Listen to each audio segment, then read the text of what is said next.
నమస్తే welcome to our channel.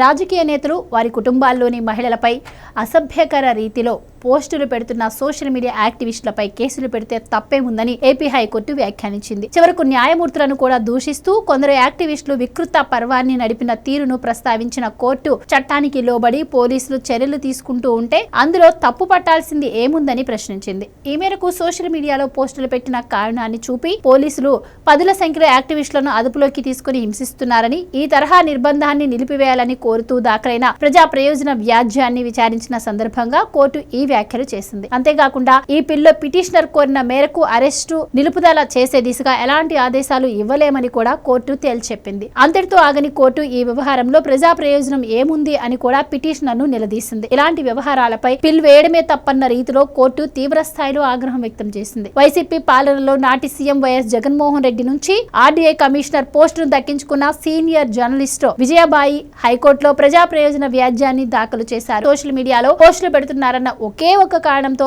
ఏకబిగిన పదుల సంఖ్యలో వ్యక్తులను అదుపులోకి తీసుకుని వారిపై పోలీసులు తమ జులుం ప్రదర్శిస్తున్నారని, తక్షణమే ఈ దమన నీతిని అడ్డుకునేలా చర్యలు తీసుకోవాలని హైకోర్టును కోరారు. దీనిపై స్పష్టమైన ఆదేశాలు ఇవ్వాలని పిల్లో చెప్పారు. ఈ పిటిషన్ పై హైకోర్టు ప్రధాన న్యాయమూర్తి నేతృత్వంలోని ధర్మాసనం విచారణ చేపట్టింది. విచారణ ప్రారంభంలోనే అసలు ఈ వ్యవహారంపై పిల్ ఎలా దాఖలు చేశారని కూడా హైకోర్టు తీవ్ర అభ్యంతరం వ్యక్తం చేసింది. ఓవైపు కీలక స్థానాల్లో ఉన్న నేతలు, వారి కుటుంబ సభ్యులు, చివరకు సదరు నేతల కుటుంబాల్లోని మహిళలను కూడా కించపరుస్తూ పోస్టులు పెడుతున్న సోషల్ మీడియా యాక్టివిస్టులను ఎవరు నిలువరిస్తారని కోర్టు ప్రశ్నించింది. తమకు అనుకూలంగా ఉన్న నేత తప్పును నిర్ధారించి చర్యలకు ఆదేశాలు జారీ చేసిన న్యాయమూర్తులను కూడా లక్ష్యంగా చేసుకుని గతంలో ఇదే సోషల్ మీడియా యాక్టివిస్టులు పోస్టులు పెట్టిన వైనాన్ని ఈ సందర్భంగా కోర్టు గుర్తు చేసింది. తప్పు చేసిన వారిని నిలువరించేందుకే చట్టాలు ఉన్నాయని, ఆ చట్టాలకు లోబడి వ్యవహరిస్తున్న పోలీసులను నిలువరిస్తే ఇక తప్పులు చేస్తున్న వారిని ఎవరు నిలువరిస్తారని కూడా కోర్టు పిటిషనర్ ను ప్రశ్నించింది. భావ ప్రకటన స్వేచ్ఛ అంటూ నోటికి ఏది వస్తే దానిని అలాగే విడుదల చేస్తామంటే మరి అవతల వారి హక్కులను కాపాడేది ఎవరు అని కోర్టు పిటిషనర్ ను దాదాపుగా నిలదీసినంత పనిచేసింది. ఈ వ్యవహారంలో పోలీసులను కట్టడి చేసే దిశగా ఎలాంటి ఉత్తర్వులు ఇవ్వడం కుదరదని కోర్టు తేల్చెప్పింది. అంతేకాకుండా ఈ పిటిషన్ పై